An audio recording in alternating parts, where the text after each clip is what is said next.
자시베 첨지 슈아인 다마지더리 다 대제메 지주디 음 다가르지 최 송죄 나로 치제 자와로 나니엔데 아주 Więc chciałbym was wszystkich powitać, też Idelek.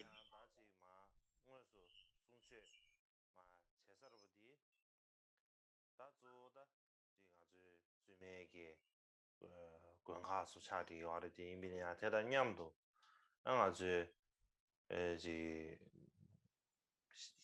그写着 Więc te osoby, które poprosiły mnie o udzielenie nauk Arya Krzema, ci, którzy prosili mnie o te nauki, te klasztory żeńskie, ale oczywiście były te klasztory żeńskie, ale też wraz z nimi uczestniczą w tych naukach siedra, kadziu, męskie siedra również, oprócz żeńskich.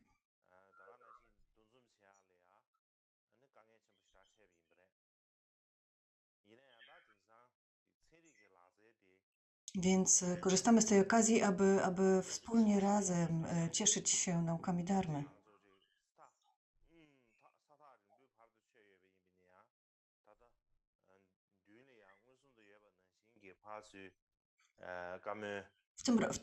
W tym roku ze względu na pandemię nie można się spotkać w jednym miejscu, ale dzięki takiej technologii, takiej zaawansowanej technologii, jaką obecnie mamy, choć dzielą nas długie dystanse, duże odległości, możemy się spotykać w ten sposób, rozmawiać ze sobą, komunikować. Wiele również innych osób ma szansę posłuchać tego i zobaczyć to, co się dzieje.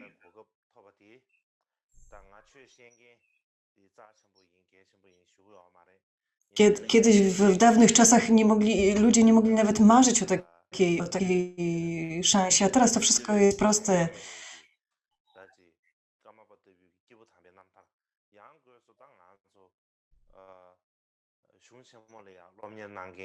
Uważam, że ta szansa, którą mamy, to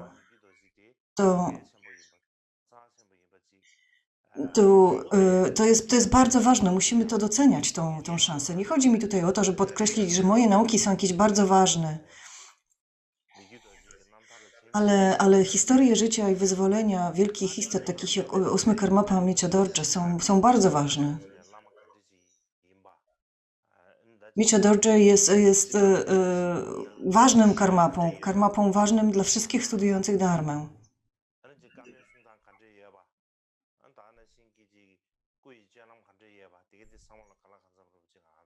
I mam nadzieję, że studiowanie życia i wyzwolenia tego karmapy Mecha Dorje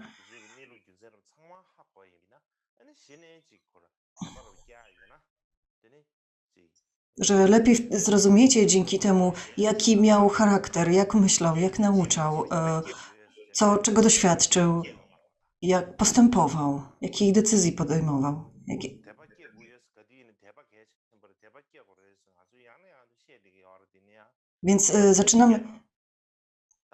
Więc kiedy zrozumiemy to wszystko, możemy rozbudzić sobie wiarę w tego mistrza.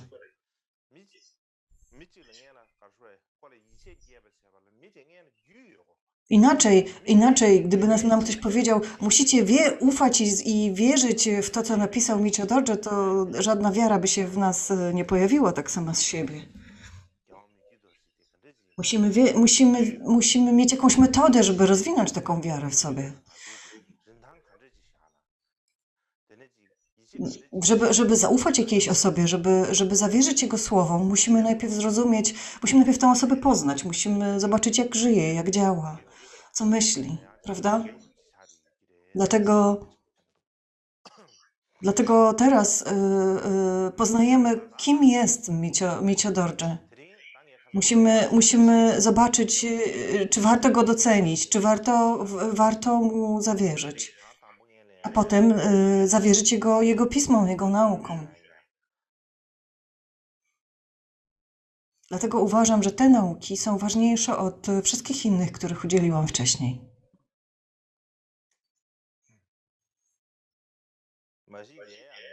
Więc jak już wspomniałem przez kilka dni wspominałem, że chciałbym opowiedzieć również o miejscu narodzin Mieciodorczy. Więc zrobię to teraz.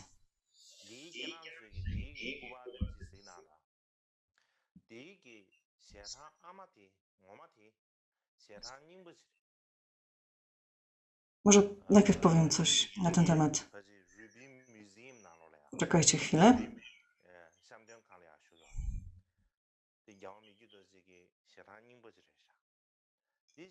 Spójrzcie na ten obrazek.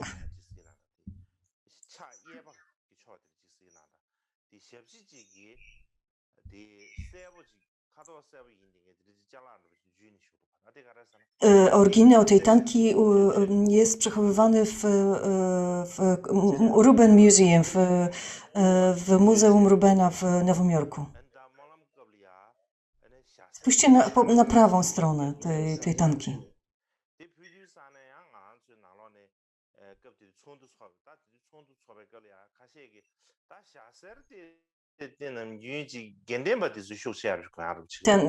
Tam widać asystenta, który coś trzyma nad głową karmapy.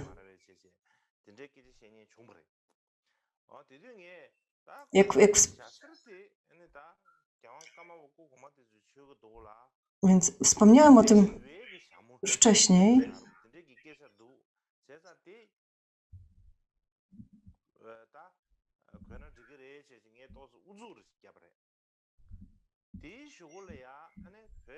Więc tutaj widzicie, że ci asystenci mają takie...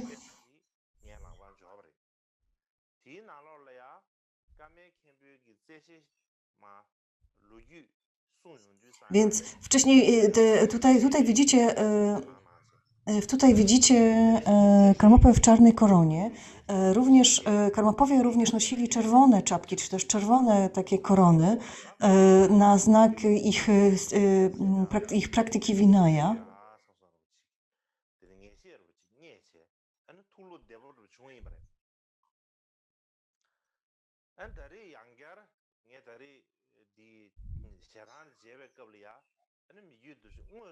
I na przykład czwarty karmapa w swoich pismach wyjaśnił znaczenie tej czerwonej czapki, tej czerwonej karmapy.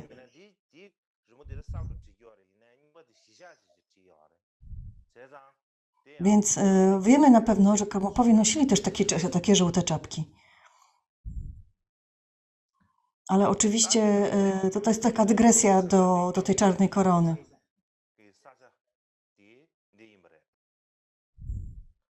I wiemy,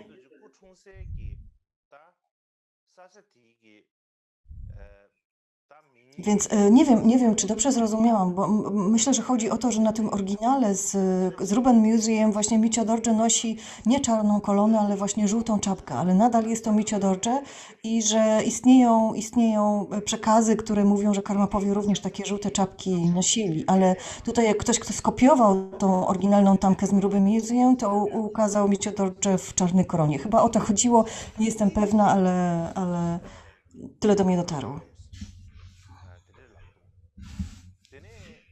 Więc miejsce narodzin 8 karmapy Mieciodorze to obecnie Changdu.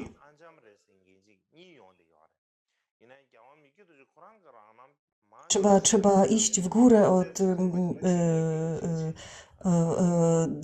mówi się, że 2 dni drogi od miasta Changdu. Jego ojcem był Adziam albo Jampa. Ser Jarua Jampa albo Adziam. Więc te dwa imiona się pojawiają. W większości swoich autobiografii Mieciodorze mówi o tym, że że używa imienia Adziam i Adziam był tak naprawdę ojcem całej rodziny, tak? Ale nie wiem jak to się stało, ale wygląda na to, że Mieszadodży miał dwóch ojców. Może jeden był biologicznym ojcem, a drugim był po prostu ojcem, który go wychowywał całą rodzinę.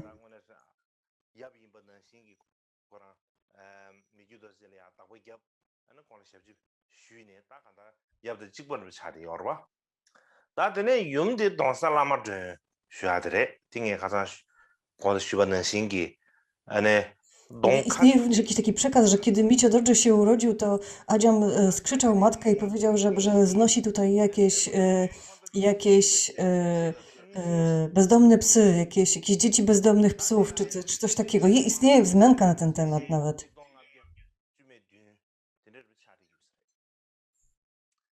która by sugerowała właśnie, że Micio-Dorji był jakby bankartem.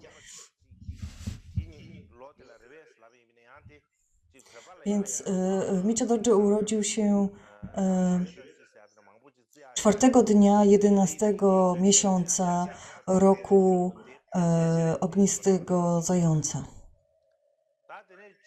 czyli w 1507 roku. Ale nie wiemy, czy to jest czasami, trudno powiedzieć, czy to jest dokładnie ten rok. Czasami w kalendarzu tybetańskim dodaje się jakieś miesiące, odejmuje jakieś miesiące, podwaja jakieś miesiące i tak dalej. Tak naprawdę to jest takie, musimy przyjąć, że to jest jakaś przybliżona data. I Gyaltsab Tashi Namgyal nadał mu imię Champal Sangpo. Więc przy okazji różnych ceremonii Micio-Dorji otrzymywał różne imiona i później posługiwał się nimi, pisząc swoje różne teksty i autobiografie.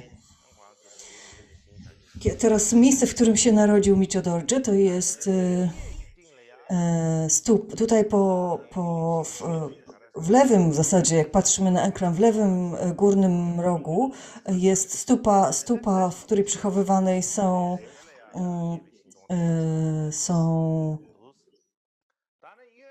jego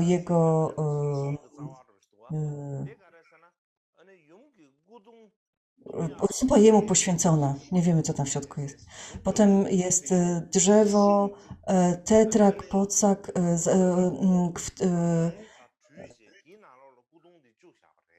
to drzewo zasadzono w roku, w którym urodził się Micio-Dorji, z okazji jego narodzin. A na dole widać korę tego drzewa.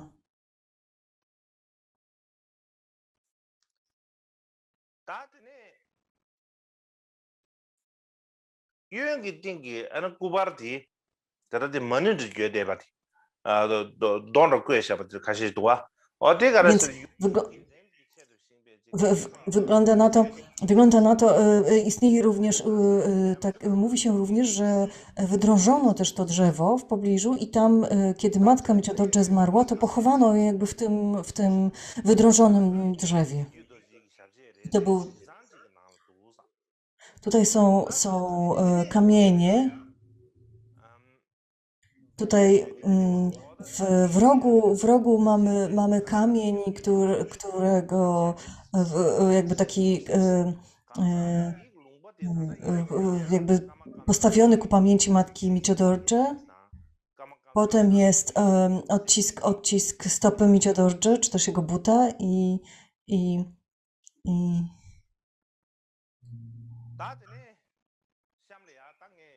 więc te wszystkie odciski jakby pozostawił Micio-Dorji, kiedy był dzieckiem. W tym regionie jakby podążano za naukami Karma-Kadżu. Było to jakby region, w którym faktycznie utrzymywano tradycję Kadżu. Więc teraz przejdziemy do trzeciej strofy w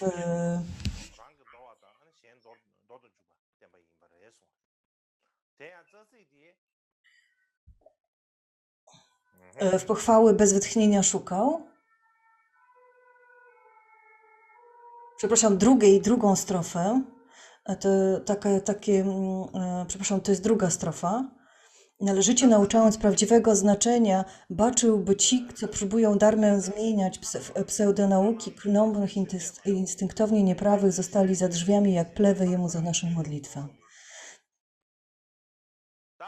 Więc tutaj Michio Doji opisuje o tym, jak porzucił wszystkie przeszkody w naukach dla siebie i dla innych.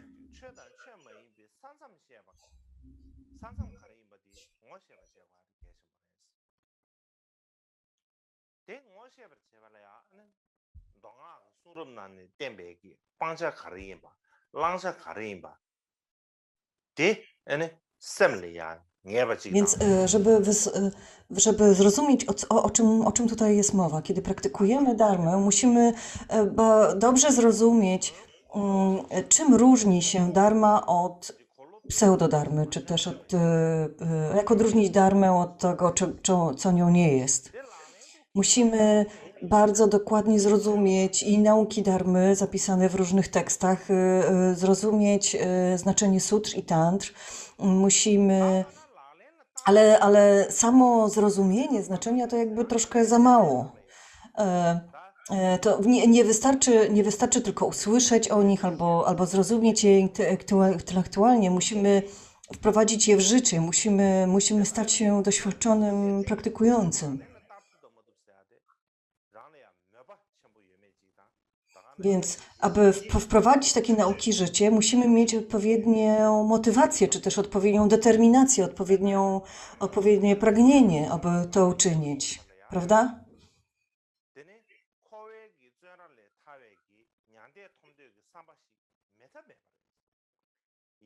Dla przykładu, aby wkroczyć na ścieżkę śrawaków czy praktykowudów, musimy w nas się pojawić pragnienie, taka gorąca determinacja, że chcemy osiągnąć nirwamę, chcemy osiągnąć wyzwolenie z więzienia samsary.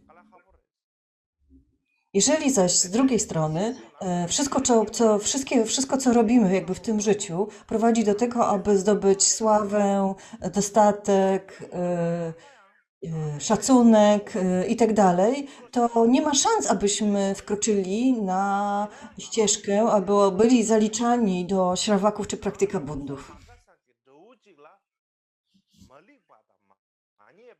Zaś jeśli chodzi o praktykę Mahayany, to ona polega na tym, że myślimy głównie o dobru innych i nie przywiązujemy zbyt wielkiego znaczenia do naszego własnego dobra. Ale z drugiej strony bardzo często znajdujemy się w takiej sytuacji, w której nasi wrogowie, ludzie, którzy nas nie lubią, doświadczają jakiegoś nieszczęścia. Wówczas przez kilka godzin się z tego cieszymy, prawda?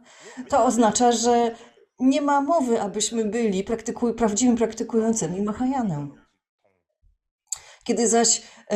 Jeśli zaś chodzi o praktyki tantryczne, to medytujemy w nich nad tym, że cały świat wokół, i my, i świat, i wszystkie istoty się w nim znajdujące są emanacjami Buddów i Bodhisattvów i tak dalej. I jakby ćwiczymy się w rozwijaniu czystego widzenia.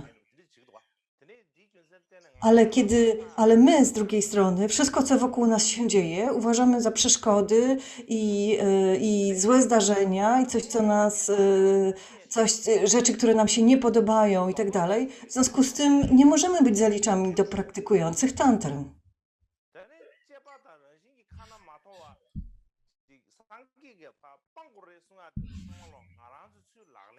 Jeżeli wszystko wokół nas złości i mierzi, no to jak możemy być praktykującymi tantrę? To znaczy, że tej tantry tak naprawdę nie praktykujemy. W związku z tym, więc chodzi głównie o to, że powinniśmy przestać jakby mylić praktykę trzech rodzajów ślubowań i ją jakby tak naprawdę utrzymywać. Tak naprawdę nie jesteśmy w stanie tych ślubowań utrzymywać, tych samai utrzymywać, ale kiedy popatrzymy na siebie, to z pewnego punktu widzenia wyglądalibyśmy jak praktykujący dharmę, prawda? Są pewne zewnętrzne oznaki, które wskazują na to, że wyglądamy jak praktykujący dharmę, ale tak naprawdę nigdy nimi nie byliśmy i nie jesteśmy. I w związku z tym tego rodzaju zachowanie jest kompletnie bezsensowne. I to właśnie na to szczególnie zwracał uwagę Miccio Dorje, że próbował oddzielić właśnie te ziarna od plewów, rozróżnić to, co jest prawdziwą dharmą, co jest prawdziwą praktyką dharmy, a to, co nią nie jest. I jakby Miccio Dorje był bardzo zręczny w odnajdywaniu tego prawdziwego znaczenia dharmy.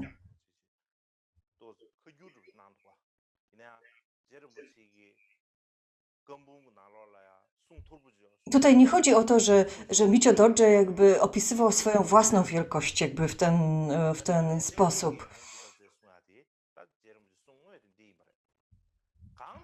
I tutaj tak jak to powinniśmy raczej rozumieć tak jak rozumiał to pan Tsongkhapa, który pisał Jitsun Guru praktykował w ten sposób, więc ci, którzy pragną wyzwolenia, powinni praktykować tak samo.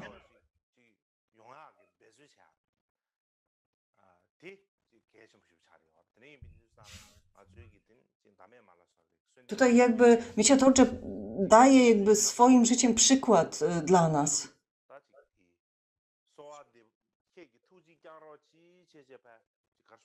Więc jest jakby Miccio Dorje tutaj chciał opisać, że zrozumienie i na przykład, tak jak w tej stanzie drugiej, rozróżnienie pomiędzy prawdziwą dharmą a nie pseudodarmą jest jednym z ważnych etapów jakby na ścieżce praktyki.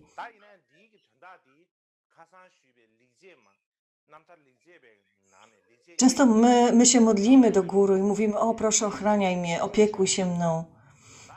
I tak naprawdę obciążamy lamę naszymi oczekiwaniami, nadziejami i tak dalej, ale w gruncie rzeczy powinniśmy po prostu go naśladować i sami próbować odnaleźć to znaczenie i tę esencję praktyki w sobie.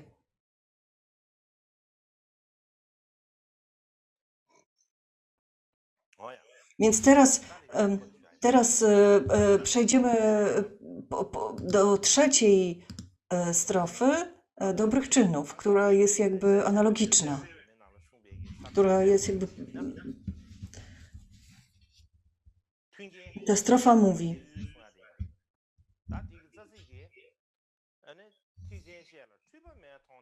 więc jest to trzeci dobry czyn.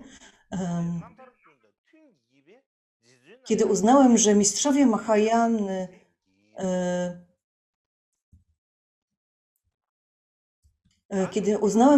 Mahayany się nie mylą, zachwyciłem się ich cudownymi przymiotami i starałem iść we wszystkich za ich majestatycznym przykładem. Odtąd wielkie istoty z radością mi błogosławiły. Mam to za jeden z mych dobrych czynów.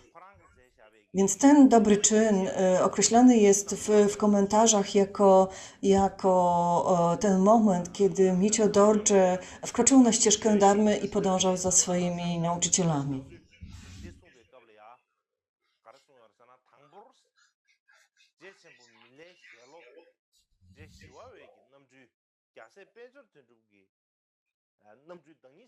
W swojej autobiografii Miccio Dorje pisał na ten temat w ten sposób.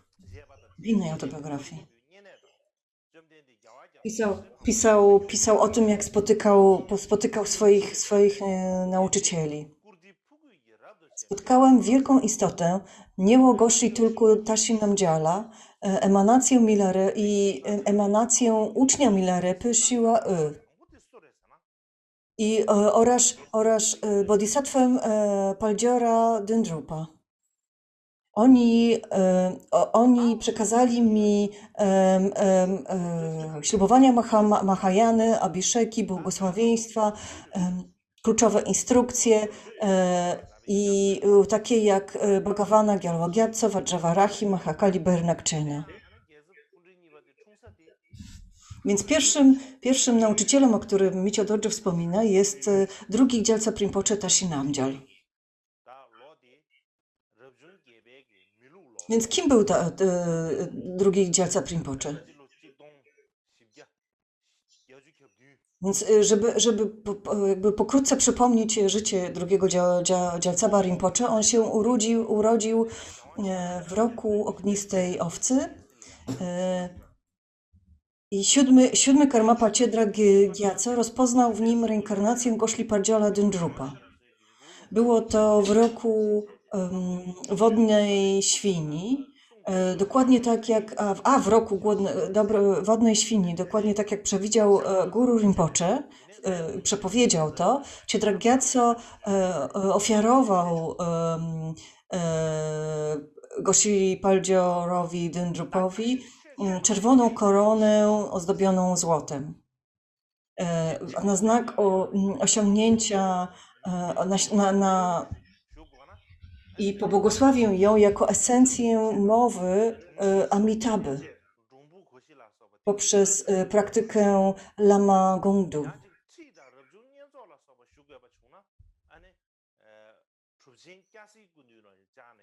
Jego osiągnięcia dharmiczne tego tulku były bardzo, bardzo wielkie.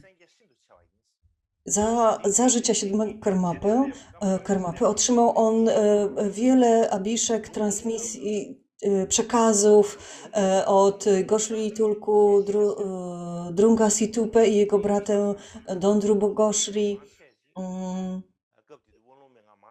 Otrzymał również święcenia mnisie w tradycji Dzegiatse.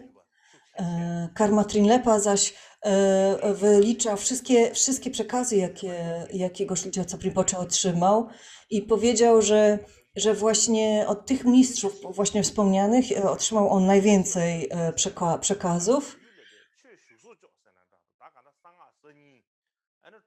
Zaś po tym, jak siódmy Karmapa odszedł, był on jakby liderem nauk Karma Kamdzang i wówczas właśnie otrzymał, jakby nadano mu ten tytuł Gyaltsab Tulku, czyli Tulku Regent.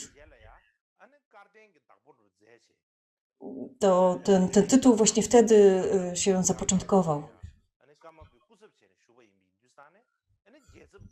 Przynosił wiele pożytku w całym regionie Amdo i Kam. W Kongpo Lagang wybudował stupę z taki relikwiarz ze szczątkami siódmego Karmapy, a następnie, jak wiemy już, rozpoznał i intronizował ósmego Karmapę, zaś w roku 1515 odszedł w wieku zaledwie 29 lat. Tak wyglądało pokrótce życie drugiego Gyaltsaba Rinpoche.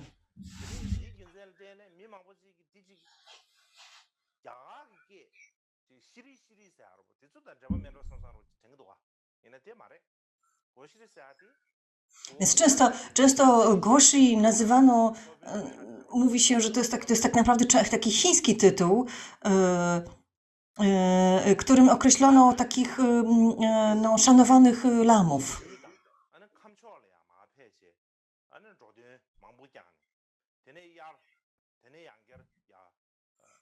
Po tybetańsku zaś, bo to jest chiński tytuł, a po tybetańsku to tak dziwnie brzmi, bo że go shri to tak jakby go to jest głowa, a shri to znaczy umrzeć, więc to tak jakby odcięta głowa, to tak trochę brzmi po tybetańsku, więc Tybetańczycy za bardzo nie lubią tego tytułu, więc zamiast właśnie Goshir mówią Goshri albo zmieniają to często trochę i tak dalej.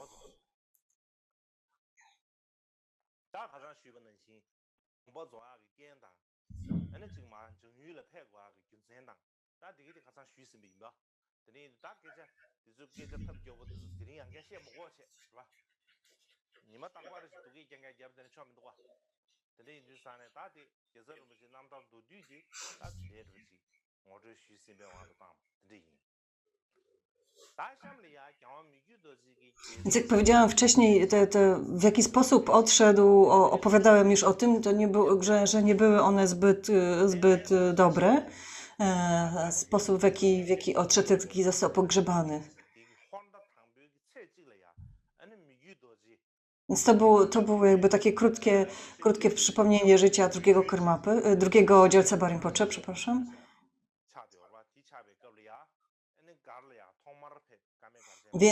Więc w wieku Koguta 1513 Michio Dorje przybył do Garcienu i tam tuż przed wschodem słońca od razu spotkał się z Gyaltsabem Rinpoche. I 11 dnia drugiego miesiąca ten wschodni Tulku, jak go wtedy przedstawiano, został intronizowany jako kolejny Karmapa, zaś Lama z Amdo, ojciec zachodniego Tulku, jakby podburzał nadal swoich popleczników. A kiedy się dowiedział o tym, mówił: ja tutaj nie zostanę w tym obozie, wyjeżdżam z tego miejsca i tak dalej.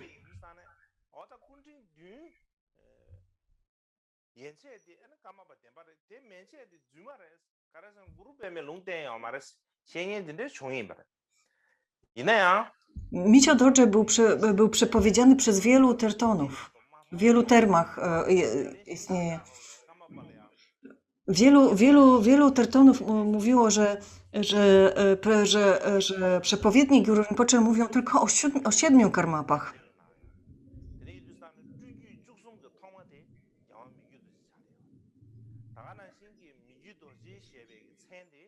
Ale z drugiej strony była jedna przepowiednia, która mówiła właśnie o Michio Dorje.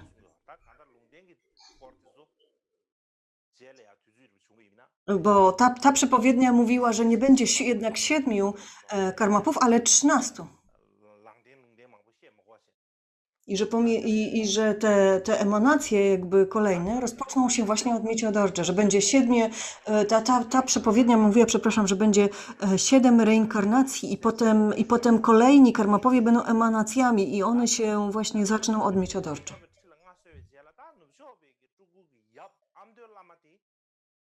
Tak czy inaczej, intronizowano Karmapę, a kiedy Amdo Lama stwierdził, że on wyjeżdża, to Gyaltsab Rinpoche jednak próbował go zatrzymać i mówił mu w ten sposób: lepiej zostań w tym obozie, a ja postaram się, aby twój syn osiągnął taką samą pozycję, jaką ja sam posiadam. Więc wielu ludzi odradzało Amdolamie powrót do swojego kraju, do swojego regionu. Ale Amdolama uniósł się dumą i wyjechał. Wygląda na to, że później jacyś ludzie na nich napadli i zabrali im wszystkie cenne przedmioty, jedzenie i tak dalej.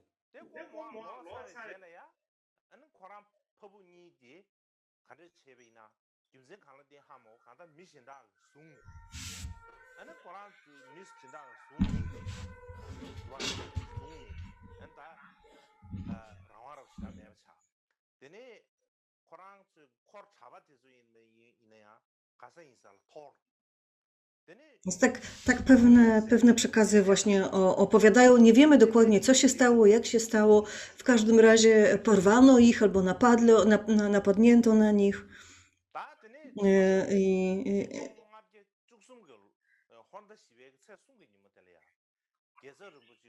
A mnisi, którzy z nimi podróżowali, jakby uciekli, nie mieli co jeść i tak dalej. To była bardzo trudna sytuacja.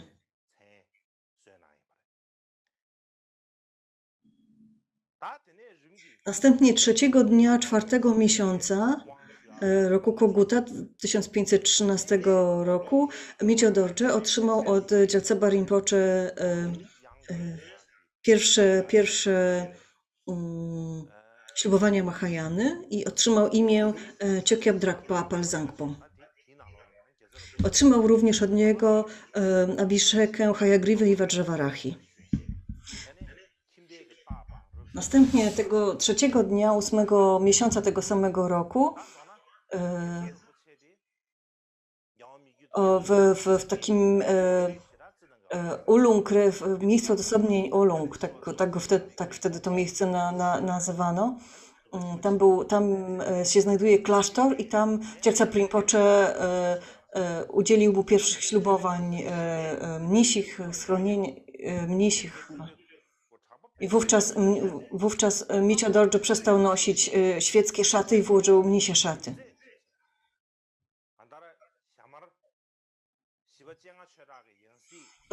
Mówi się, że Micho Dorje uważał drugiego Gyaltsaba Rinpoche za swojego nauczyciela, chociaż trwało to krótko, bo tylko 2 lata, ale później również, jak mówią różne teksty, Micho Dorje nawet jak odnalazł inkarnację Shamara Khenchoka Yenlaka, czy właśnie drugiego Gyaltsaba Rinpoche, to traktował ich nadal, że to są inkarnacje ich guru, nie traktował ich jak uczniów, tylko że to są emanacje, jakby reinkarnacje ich guru, jego guru.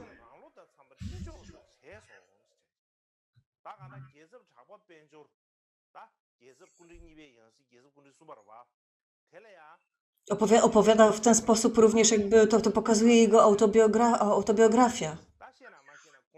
Na przykład,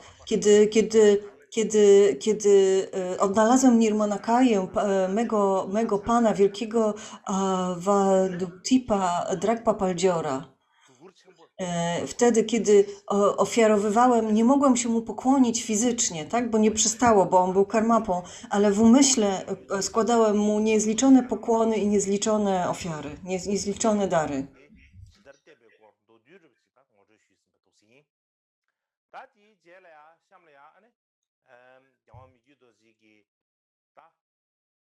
kuzinangi lama nibam yana lama za cheshudi suresana ana sangi nyeba chudo de shade 제가 상계 niebo chudo de an kanje cheje toma khadin je. Więc tutaj to było przedstawienie pierwszego guru, pierwszego nauczyciela Micho Dorje, drugim czy też najważniejszym lamą i nauczycielem Micho Dorje był Sanjay Nyempa Druptop. Więc chciałbym opowiedzieć o tym, jak Micho Dorje spotkał Sanjay Nyempa Rinpoche i jak za nim podążał, ale to będzie dopiero po przerwie. Teraz mamy pół godziny przerwy. Tada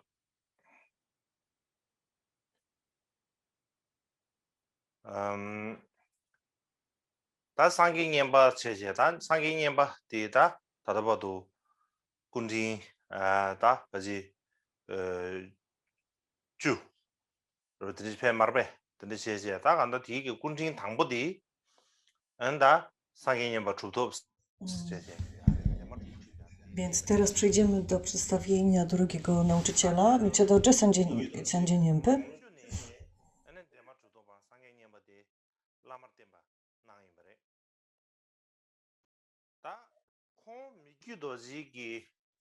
꾸지 나눠내야죠.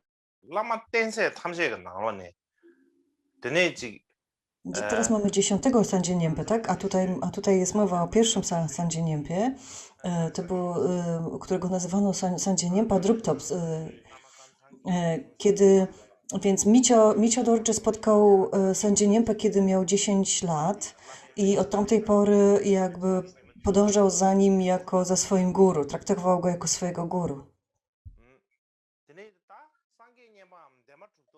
Uważał, że był to najważniejszy nauczyciel w jego życiu, do którego miał największe zaufanie.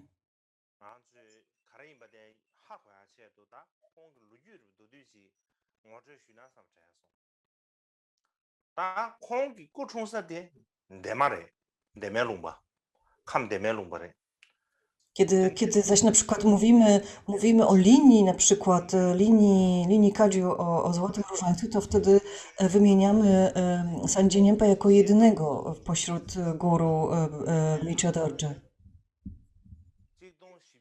Że był on najważniejszy, nie znaczy, że był jedynym, ale był najważniejszym. Więc pierwszy Sanjay Nyempa urodził się w Denmie w Dokamie i był potomkiem władców tego regionu. Urodził się najprawdopodobniej w roku drewnianego bawołu 1510 lub 1000, czasami mówią, że 1450.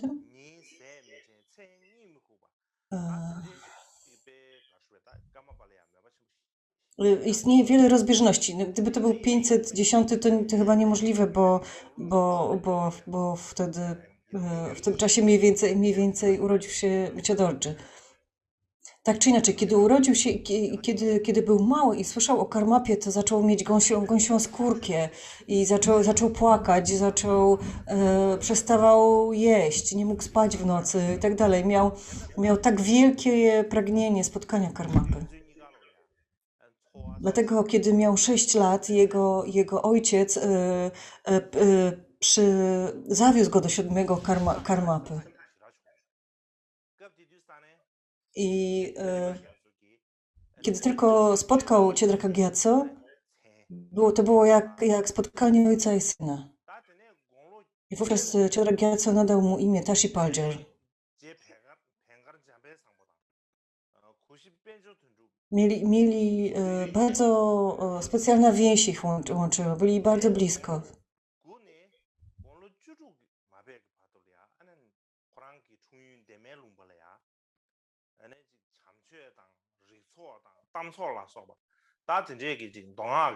Gdy miał 2 lata później, gdy skończył 8 lat, został mnichem.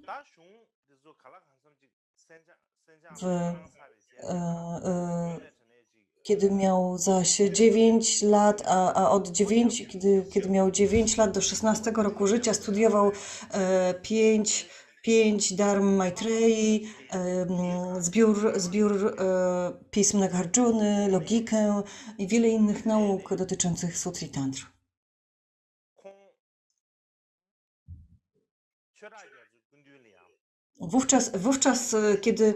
Wówczas postanowił,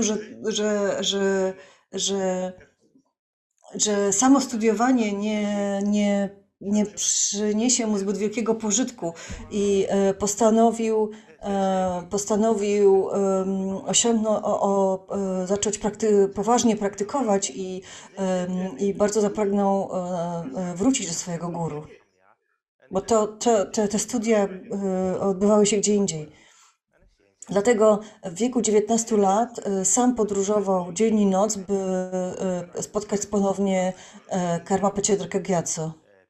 Miał wtedy 18 lat.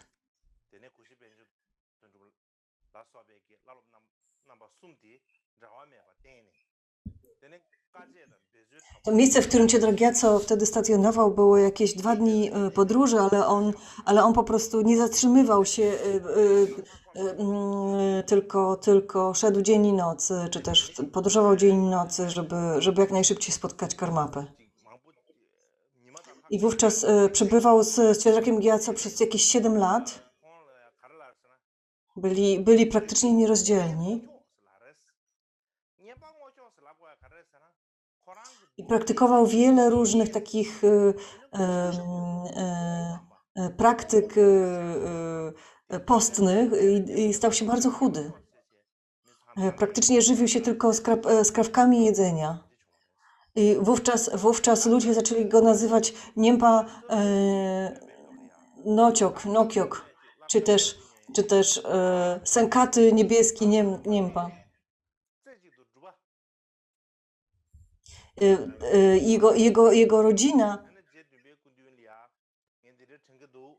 Jego rodzina nazywała się Nien, ten klan się nazywał Nien.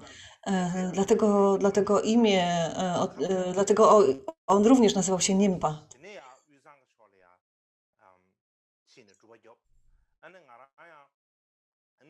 Więc w końcu, kiedy miał 23 lata, nadszedł czas, aby oddał się praktyce i zapytał 7. Karmapy, czy to może to zrobić. I Karmapa był bardzo zadowolony. Powiedział, tak, właśnie to powinieneś teraz robić. Powinieneś zacząć w Kamie, a następnie praktykować w centralnym Tybecie, w różnych miejscach. Ja również w tamtym czasie udam się do centralnego Tybetu. Więc tak Karmapa poinstruował Niempę Rinpoche który najpierw spędził 3 lata w Kamponenang, a następnie 2 lata w Pangpuk. Następnie przeniósł się do centralnego Tybetu i spędził 2 lata w Curpu i 1 rok w Tangla. Więc tam również praktykował w odosobnieniu. Więc razem to było jakieś najprawdopodobniej 12 lat. Podczas całego tego czasu nigdy nie zapalił ogniska, nigdy niczego nie ugotował. Praktycznie żywił się tylko i wyłącznie tak zwanym ciulem, czyli pozyskiwaniu esencji z różnych substancji, czy po prostu wspomaganiem wizualizacją i tak dalej. Więc tylko tak się żywił. Kiedy wówczas jakby wrócił do Garcienów po jakimś czasie, tam również jakby jadł tylko skrawki, jakby takie pozostałości po tormie, albo na przykład gotował sobie listki herbaty i tak dalej. Mało tego, praktykował również milczenie. Praktycznie do nikogo się nie odzywał, oprócz swojego guru.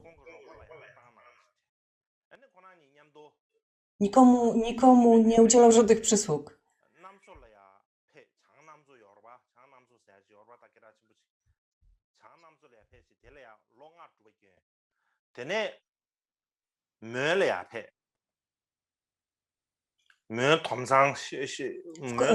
Po jakimś czasie 7. Karmapa wysłał Serdziadrała Gędyna Gielcyna, aby mu towarzyszył.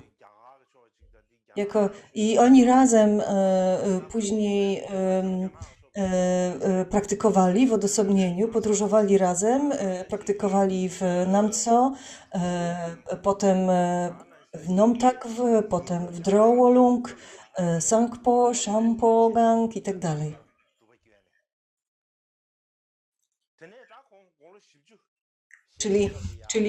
Czyli były to takie regiony okolic Chin i pogranicza Chin i Indii.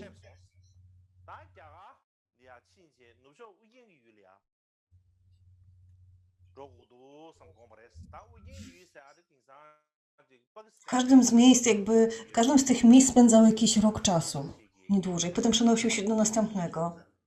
Następnie,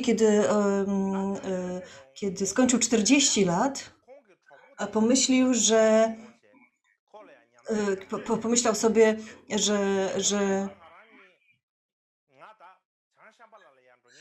sobie, że skoro już przebyłem cały Tybet, to powinienem chyba teraz się udać do Indii i do Udiyany, czyli na zachodzie, czyli to oznaczałoby region obecnego Pakistanu. Chciał sprawdzić, co o tym myśli jego towarzysz i powiedział mu: chcę udać się do Szambali, co ty na to? Idziesz ze mną? Natomiast jego przyjaciel powiedział: nie, żartuj sobie. Żaden z naszych nauczycieli nie dostał się tam, ani Melunguru, ani Druptop Orgenpa nie mógł się tam dostać. Jeżeli masz dość pewności siebie, to może lepiej udamy się do Udiyany na zachodzie.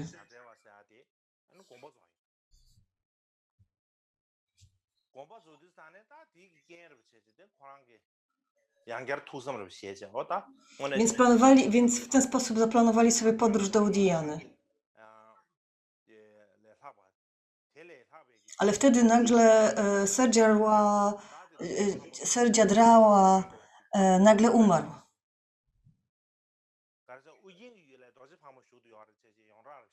Wtedy Nimpa Rinpoche pomyślał sobie: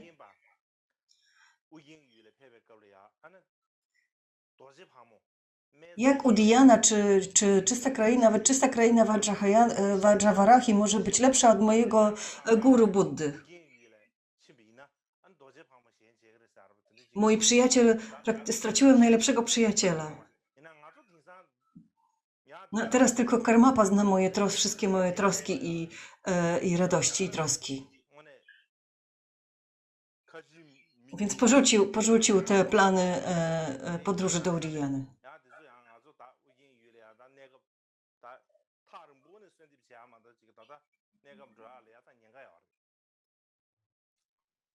Today Hindustani 다 공부 저 된 다나 신 거야 알았지. 아니 내 정보 대야 아니 다들 제제 아니 지금 로이 의인유는 로이인 제제 아니 다 공부 저 쇼선스.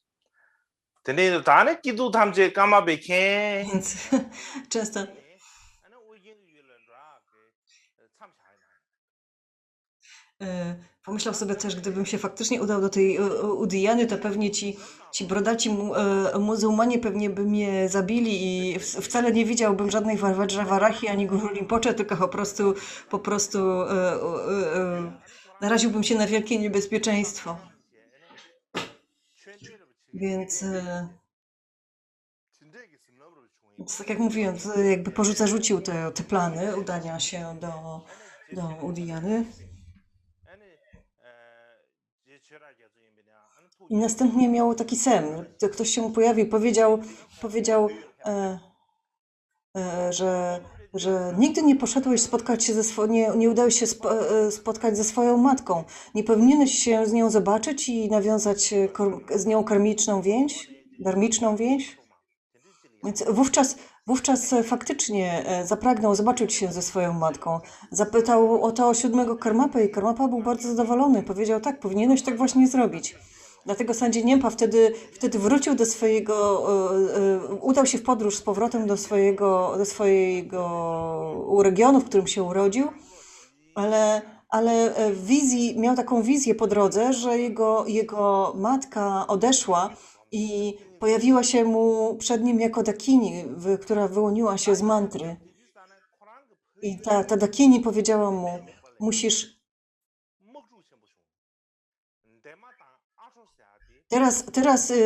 Teraz jakby przebywam w jakimś dziwnej przestrzeni, a chciałabym przenieść się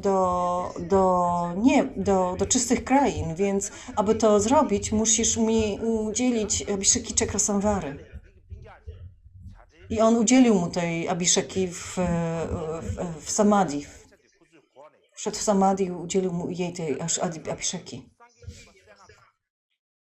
Ale w tym czasie w regionie jego urodzin były takie dwa jakby klany, Adro i Denma, te dwa regiony, które biły się ze sobą i w czasie tej wojny zginął jego brat.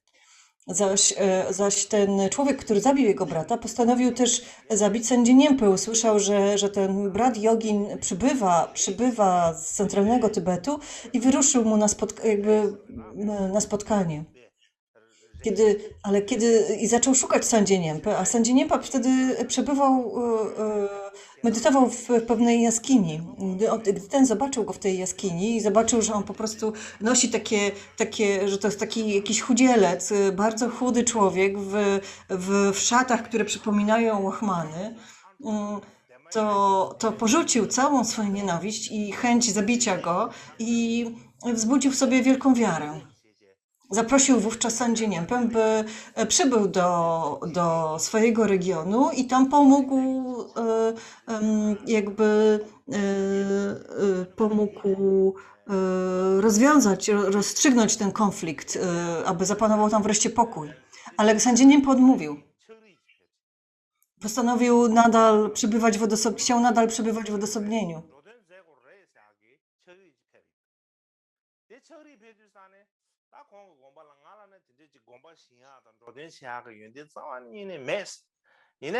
On po prostu nie chciał się w takie rzeczy angażować, jakąś politykę, jakieś walki klanów i tak dalej.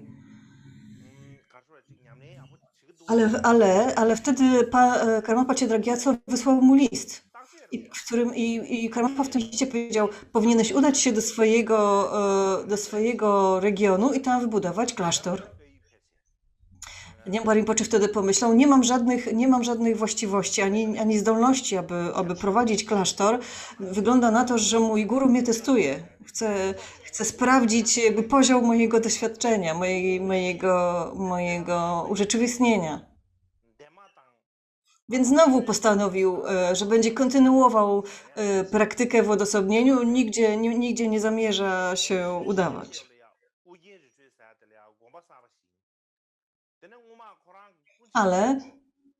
ale to, że to nakaz Karmapy się powtórzył i wówczas Niempa Rinpoche pomyślał, muszę jednak postąpić tak jak rozkazał mi mój guru. Więc wrócił do swojej ojczyzny, tam doprowadził do tego, że wojna się uspokoiła. Miał wtedy 43 lata i wybudował klasztor w klasztornym odosobnieniu Odzien. Tak się to miejsce nazywało. Również jakby podarował, ponieważ był synem władców tego regionu, podarował ludziom, którzy zabili jego brata, różne konie i inne materialne jakby dobra. Zaś dotychczasowi wrogowie tego klanu jakby wzbudzili wielką wiarę i szacunek dla niego. W ten sposób jakby faktycznie wybudował klasztor i ten klasztor był bardzo duży. Jego aktywność zaczęła rozkwitać, a inne klasztory w całym regionie Denby zaczęły mu zazdrościć. Nawet najeżdżali ten klasztor uzbrojeni ludzie, ale nie byli w stanie mu zagrodzić. Aż w końcu ten cały region nawiedziło wielkie trzęsienie ziemi.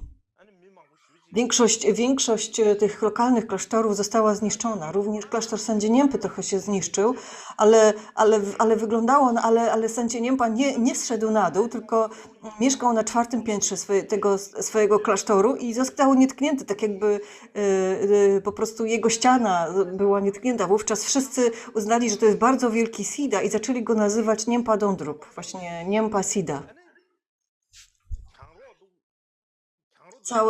Cały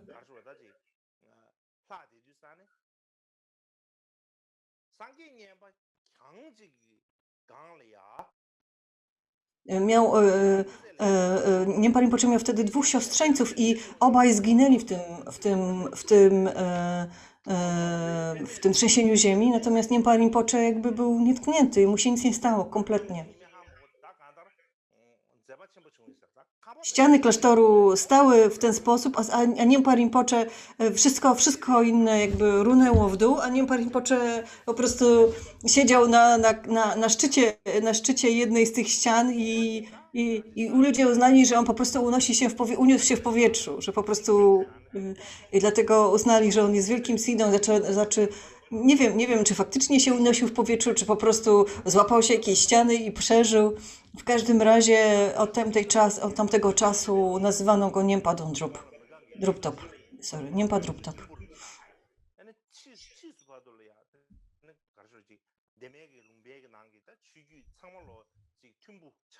Więc ponieważ ten klasztor został zniszczony, jakby cały orszak przeniósł się do innego miejsca, które nazwano Jangtjup-Ling. Wtedy Chedrak Gyatso nakazał mu upowszechniać dharmę w całym górnym i dolnym Dokamie. Więc on podróżował po całej tej okolicy i odbudowywał różne klasztory, świątynie, nauczał, zachęcał ludzi do praktykowania, do gromadzenia zasługi i tak dalej.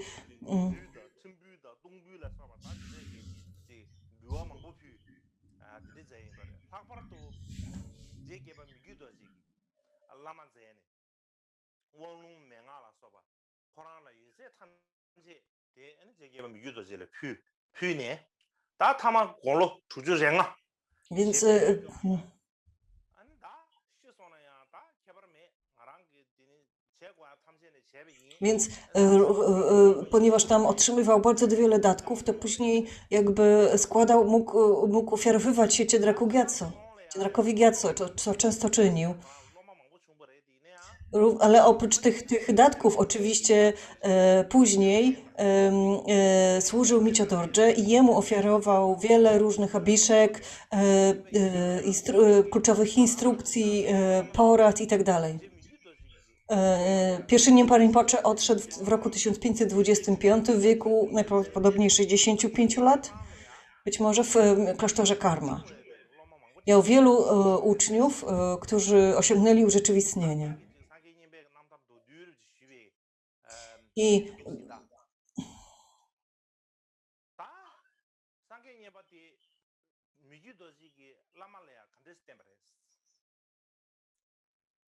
ale i też wyrażał bardzo, bardzo mocne takie życzenie, aby wszyscy moi uczniowie stali się, po moim odejściu, stali się uczniami Micio Dorje. I tak właśnie się stało. Wszyscy jego uczniowie później, po odejściu Sanjie Nienpy, jakby przyszli do Micio Dorje i podążali za nim i jemu służyli. Więc to było jakby, więc to było jakby krótkie takie przedstawienie życia Sanjie Nienpy. Jak Micio Dorje jakby podążał za jego naukami.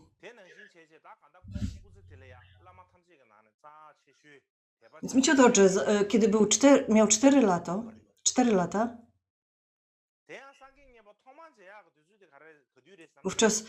wówczas asystent Ciedraka Gyatso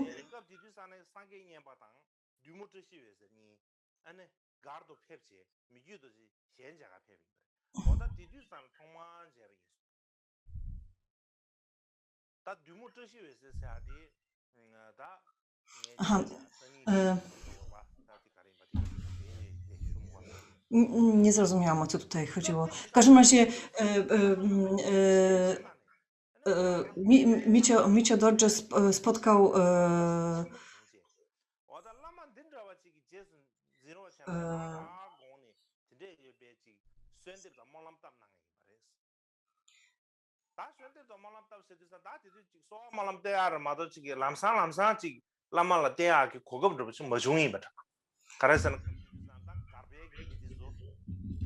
Więc Micio Dorje spotkał Sanjie Nienpę Rinpoche, jak już mówiłem, kiedy miał 9-10 lat.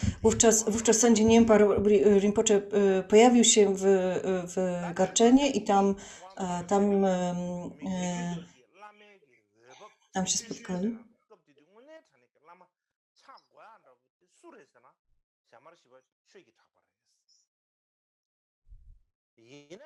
Aha, wcześniej Micio Dorje też chciał spotkać jakby i otrzymać nauki od Sanjie Nienpy, ale jego asystenci tak naprawdę wzbraniali go przed tym. Jakby on nie był w stanie zrobić nic, czego sam pragnął, tylko to, czego chcieli jego asystenci, wobec czego chciał to uczynić wcześniej, ale więc najpierw Micio Dorje myślał, że jego nauczycielem będzie Shama Cheki Dragpa.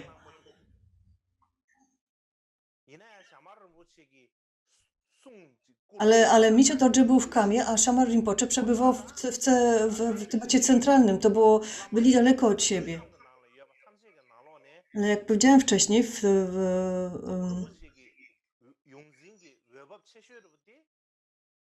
w Garczenie jakby Shama Rinpoche miał też złą reputację. Więc ludzie wzbraniali go przed tym, żeby udał się na spotkanie z Shamarem Rinpoche. Ale Shamar Rinpoche wysłał list i powiedział, że pośród wszystkich lamów w Kamie i w Garczenie, tym, który jest najbardziej nadaje się na nauczyciela Micio Dorje, jest Gyaltsa Rinpoche, ale ten odszedł.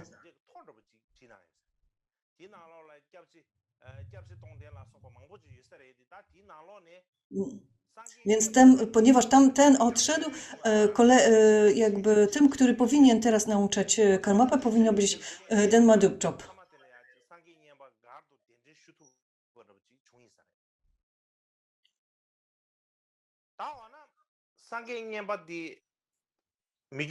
Więc jakby Shama Rinpoche wysłał pewną listę lamów, którzy byliby odpowiednimi nauczycielami dla Micio Dorje.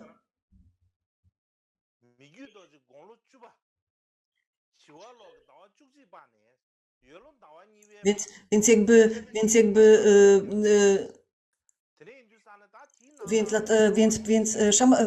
jakby pierwszym na liście po odejściu Gyaltsaba Rinpoche był właśnie Sanjie Nienpa i wtedy zaproszono Sanjie Nienpę do Garczenu, żeby przybył do Garczenu i nauczał Karmapę.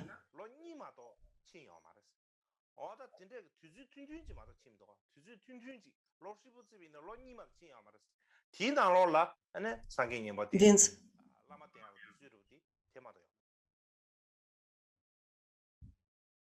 이나야 당 아주 독스파상다 로닉나 라마텐 티 버롤 데 완다 맹아도 컨데스 난고르지 뒤죽은 당사 말에 삼성으로 정도 안 가져르지나 다른 사람들이나 다 안봉이나 więc jakby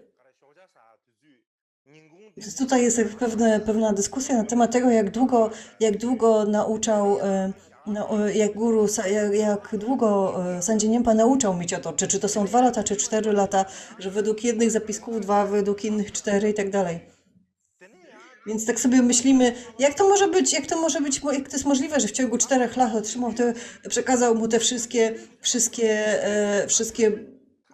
wszystkie błogosławieństwa, wszystkie abiszeki i tak dalej, przecież musiał jeść i spać i tak dalej, to się fizycznie nie da zrobić.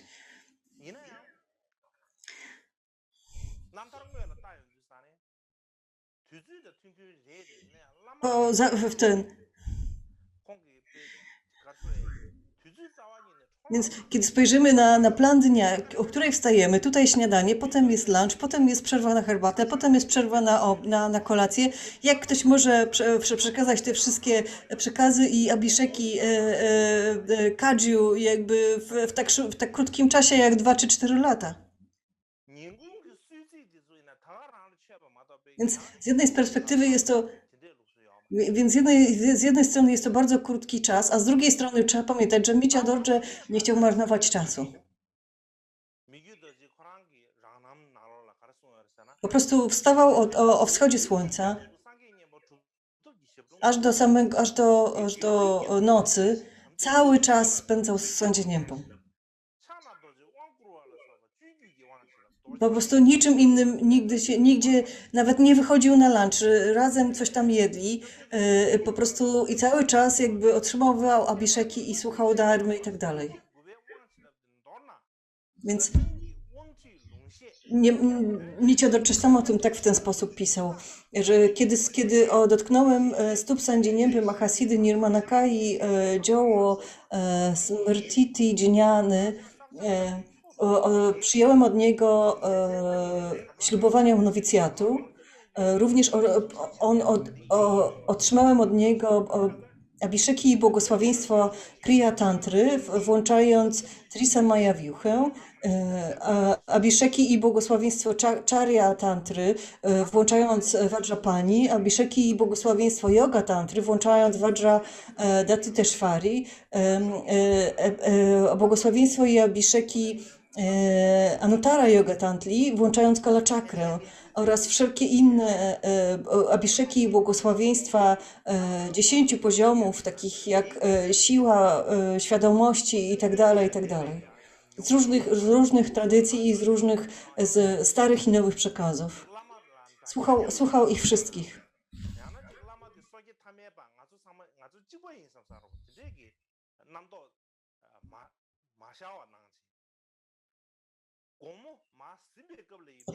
Otrzymał różne nauki tradycji Kadziu, Dziola, Dzioshal, Dakpo, Shangpa, Dzogchen i tak dalej.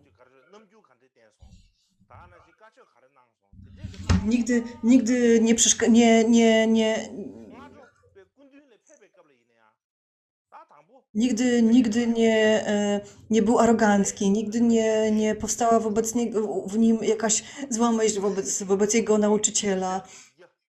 Po prostu całym sobą się oddał słuchaniu i otrzymywaniu nauk i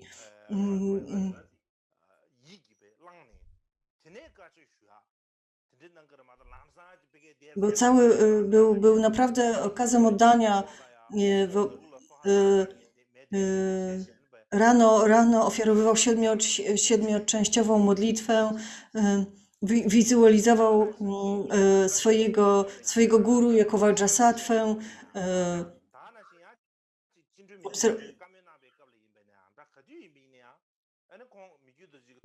Następnie wizualizował go jako Chakrasamvarę i tak dalej.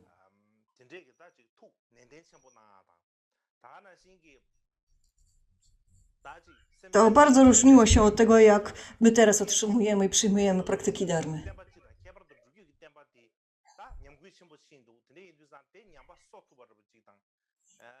Gdy miał jakieś pytania, to, to zawsze starał się, zawsze sprawdzał, czy jego pytania, czy jego umysł jest przepełniony bodhicittą i czy te pytania są zgodne z bodhicittą, ze spragnieniem osiągnięcia przebudzenia.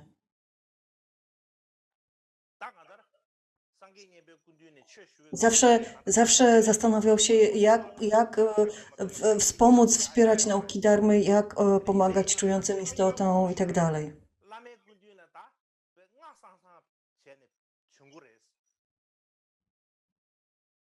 Kiedy słuchał, to chciał zrozumieć słowa. Kiedy rozmyślał, to chciał zrozumieć znaczenie. Potem chciał doświadczyć tego znaczenia. Po prostu robił wszystko był po prostu pełen silnego zainteresowania, po prostu cały przepełniony pragnieniem dharmy.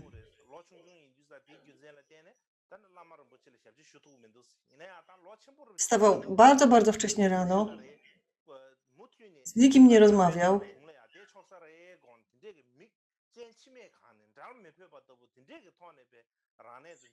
Gdy wszystkie nauki kończyły się wieczorem, gdy wracał do swojego namiotu, to myślał sobie,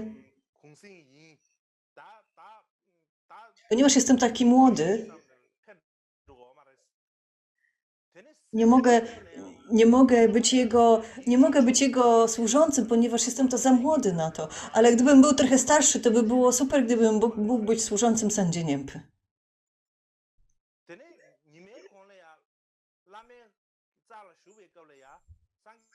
My teraz, kiedy kończą się nauki, to myślimy sobie, o nareszcie, teraz mamy wreszcie coś wolnego, możemy robić co chcemy i myślimy tylko o tym, żeby się wyspać, najeść i tak dalej. Natomiast Michio Dorje myślał tylko o tym, jak służyć swojemu guru.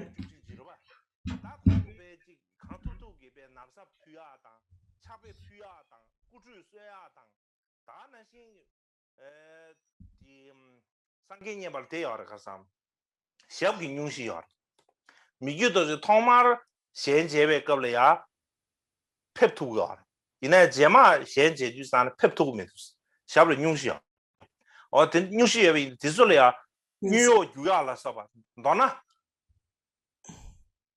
그랑 미규도 공로 춘지 Więc bardzo często, ponieważ asystenci Sandzie Niempy się przyzwyczaili do Michio Dorje, więc Michio Dorje, kiedy był młody, to po prostu wbiegał rano do namiotu Sandzie Niempy i pomagał mu włożyć na siebie szaty, przynosił mu buty, przynosił mu jego teksty i tak dalej, tak dalej. Po prostu pomagał mu we wszystkim.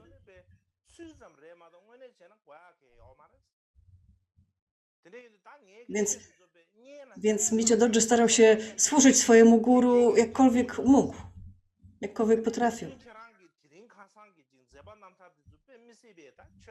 Sandzie Niempa też mówił, że i ty jesteś karmapą.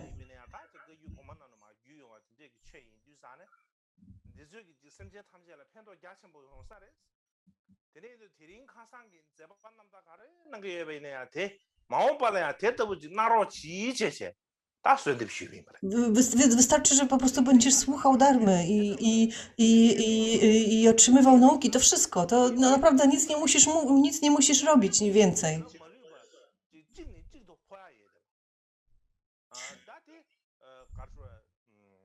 Ja sam otrzymałem tą dharmę od naszych praojców i wielkich mistrzów, więc teraz bardzo chętnie oddam ją tobie. Więc jeżeli wystarczy, że będziesz szedł za przykładem tych wielkich mistrzów, o których ja otrzymałem nauki, to wystarczy. Więc w ten sposób otrzymał pełne błogosławieństwo ciała, mowy i umysłu Sandzie Niempy. Tak jak robiono to w tradycji Naropy, tak jak działo się to w tradycji wielkich Mahapanditów. Tak jak Naropa był wielkim panditą, najbardziej znanym panditą w Indiach.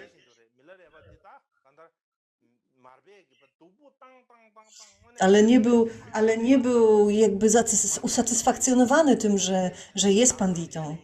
Więc jakby zniżył się do tego, żeby być i stał się jakby zaczął żebrać po to tylko, żeby spotkać swojego guru Tilopę. Podobnie Marpa był bardzo, bardzo dość bogaty, dobrze mu się żyło, ale dla Darmy jakby wyruszył w wielką, ciężką podróż do Indii.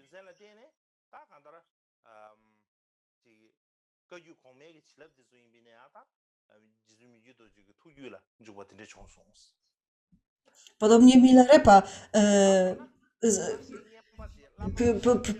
podobnie Milarepa jakby zabił tyle osób i jakby nigdy o sobie nie myślał jako o kimś wielkim, jako o jakimś wielkim joginie, wielkiej osoby, a stał się najsłynniejszym joginem Tybetu.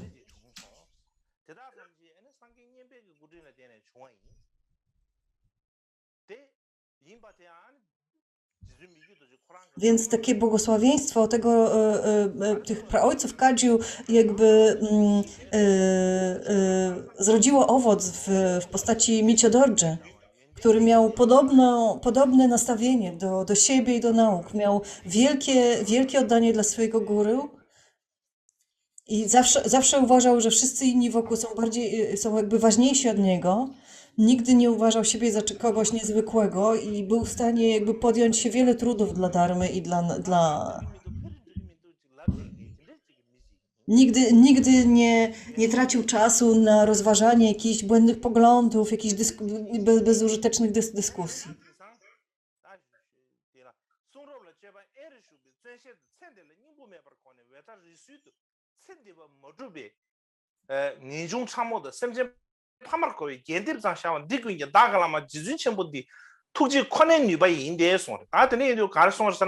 Nigdy z nikim nie walczył.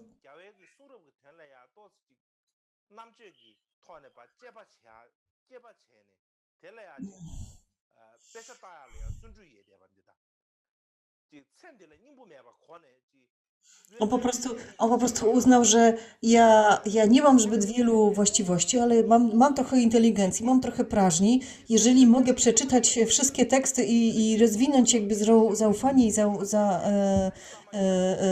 zaufanie do nich, to przyniesie trochę pożytku. Więc wykorzystywał całą swoją inteligencję, aby zbadać, analizować teksty Dharmy, to wszystko, co czytał. Był bardzo pilny w tym dziele.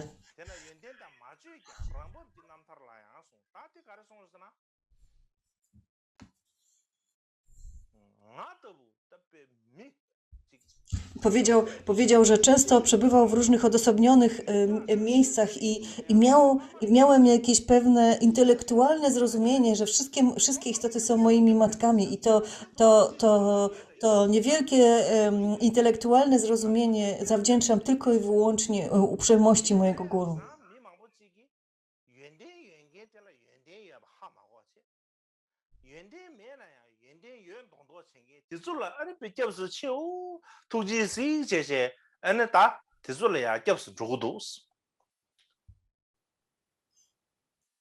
Więc Michodorje nigdy nie myślał o siebie jako kimś jakimś nadzwyczajnym, wyjątkowym i tak dalej. Uważam,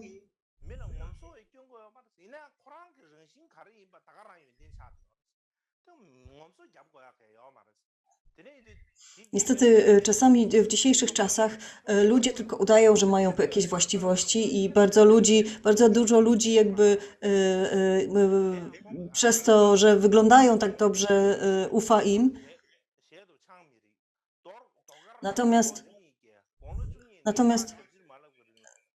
Natomiast lama jak Michodorje nigdy niczego nie udawał. Nigdy nie opowiadał o swoich właściwościach, nigdy nie opowiadał o tym, że jest kimś wyjątkowym. Całe życie był bardzo konsekwentny w takiej postawie, że to jego guru są wielkimi istotami, a nie on. Od 12 roku życia nigdy też nie jadł żadnego mięsa. Nosił tylko zużyte ubrania i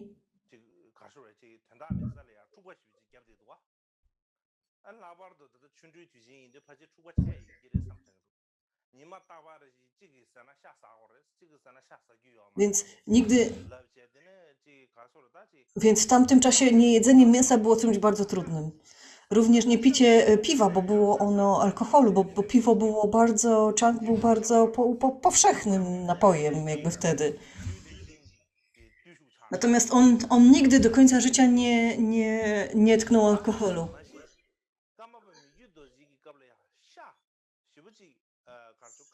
Wielu ludzi mówiło, że każdego dnia trzeba zjeść trochę mięsa, że to jest zdrowe, ale on tego nie robił.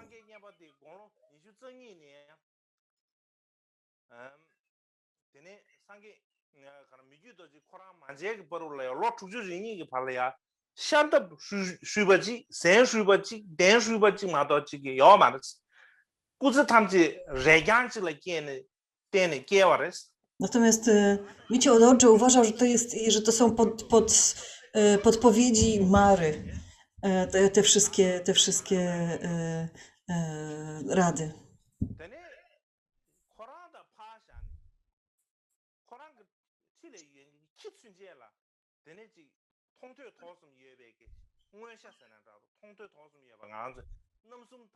Sanji Niempa również od wieku 20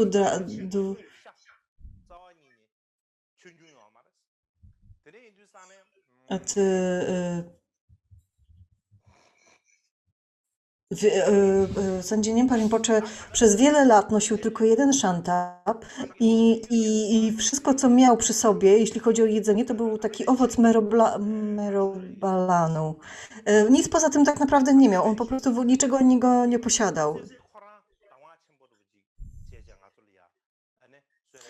Nawet psy, które go otaczały, nie jadły żadnego mięsa. Nawet nie pragnęły mięsa.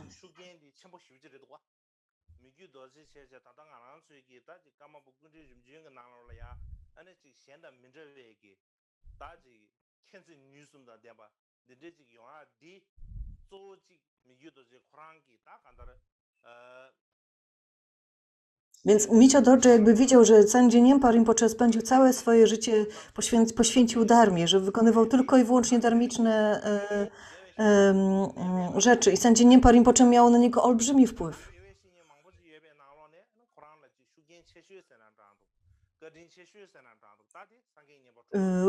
Niempa Rinpoche widział go w nim, znaczy Micio Dorje widział w Sanji Niempie jakby uosobienie prawdziwej siły, inteligencji i miłującej dobroci.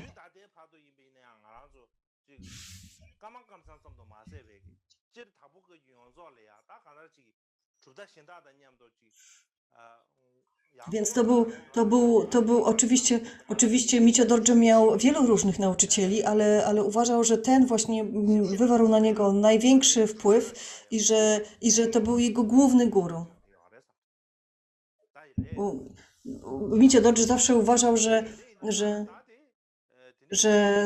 że Sanji Niempa był po prostu Buddą, że jego imię jakby odpowiadało dokładnie właściwościom, które reprezentuje, przymiotom, które posiada.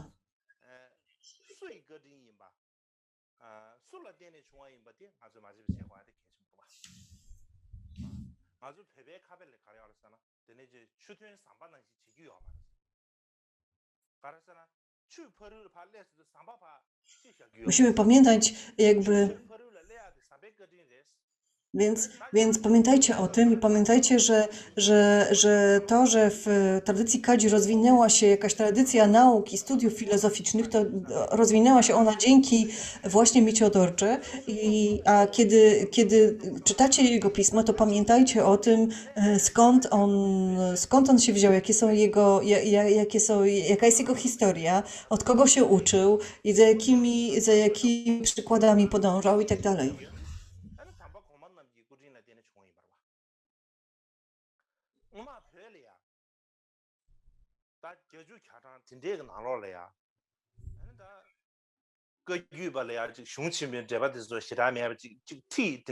Tutaj jest coś, czego nie rozumiem niestety.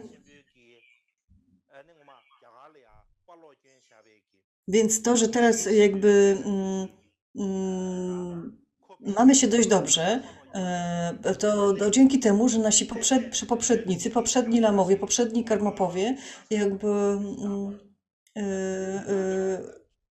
w ten sposób praktykowali i studiowali.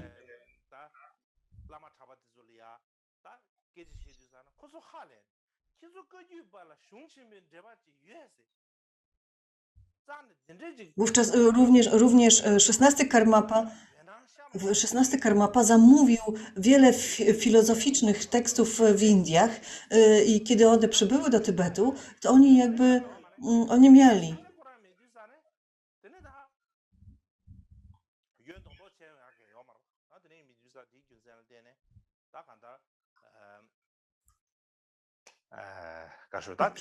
Kiedy rozmawiali,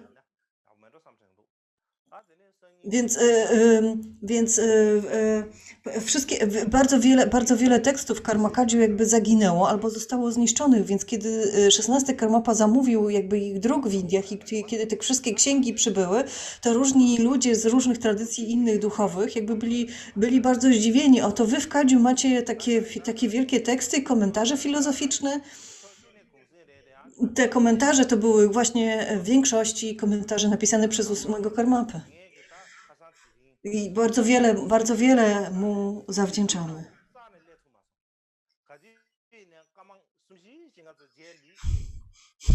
Więc jutro i pojutrze mamy dni wolne od nauk. Zazwyczaj to studenci się cieszą, jak są wakacje, jak są dni wolne od nauk, ale tym razem ja również się cieszę. To nauczyciel się cieszy. Więc będziemy mieli te 2 dni wolne, poniedziałek i wtorek. Więc nadal nie doszedłem do sedna tych nauk, do sedna tego, co chciałem powiedzieć. Bardzo szybko to jakby czas mija i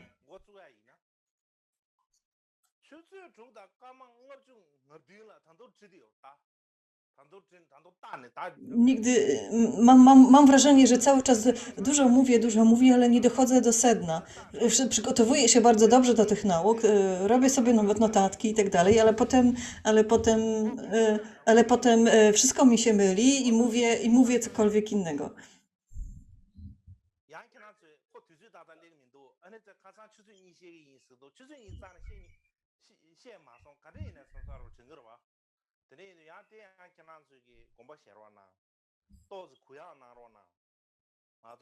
Więc wstaję o 6 rano i przygotowuję się do tych nauk i potem nagle się orientuję, że już jest czas udzielić te nauki, a ja nadal sobie coś zapisuję i przygotowuję. Nawet nie miałem nawet czasu, żeby ogolić głowę.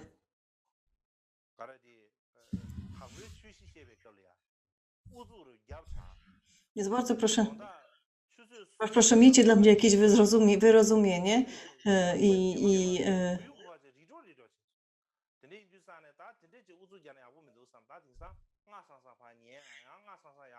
jeżeli się przepracuje i zachoruje w środku nauk, to to nie byłoby dobrze, więc teraz cieszę się, że będą te 2 dni wolnego.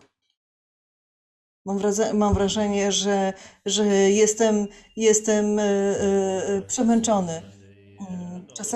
Czasami śpię tylko 4 godziny i mam wrażenie, że tracę przytomność, więc mam nadzieję, że odpocznę w ciągu tych 2 dni i że lepiej przygotuję się do kolejnych sesji nauk.